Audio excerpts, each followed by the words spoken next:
10 ថ្ងៃមកនេះនគរបាលបង្ក្រាបបទល្មើសព្រហ្មទណ្ឌជាង 80 ករណីឃាត់ខ្លួនជនសង្ស័យជាង 120 នាក់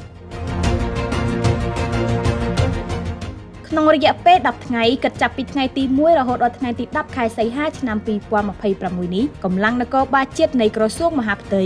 បានបន្តបង្ក្រាបបទល្មើសព្រហ្មទណ្ឌនៅទូទាំងប្រទេសចំនួន 85 ករណីនិងឃាត់ខ្លួនជនសង្ស័យចំនួន 120 នាក់កសាងសំណុំរឿងបញ្ជូនទៅតុលាការចាត់ការតាមនីតិវិធីច្បាប់យោងតាមរបាយការណ៍ក្រសួងមហាផ្ទៃបទល្មើសទាំងនោះមានជាអាចបទល្មើសលួច 41 ករណីឆក់ 2 ករណីប្លន់ 3 ករណីឆបោក 5 ករណីហិង្សា 18 ករណីរំលោភខ្សែសន្តិវៈ 3 ករណីបំពានផ្លូវភេទ 1 ករណីប្រើប្រាស់អាវុធខុសច្បាប់ 2 ករណីឃាតកម្ម 9 ករណីនិងបង្ខាំងមនុស្សខុសច្បាប់ 1 ករណីបើតាមរបាយការណ៍មូលដ្ឋានដែលកើតមានបទល្មើសមានជាអាចរាជធានីភ្នំពេញខេត្តកណ្ដាលកំពង់ស្ពឺតាកែវកំពតព្រះសីហនុកោះកុងពោធិ៍សាត់បាត់ដំបងបន្ទាយមានជ័យសៀមរាបកំពង់ធំព្រះវិហាររតនគិរីមណ្ឌលគិរីត្បូងឃ្មុំកំពង់ចាមស្វាយរៀងនិងខេត្តព្រៃវែង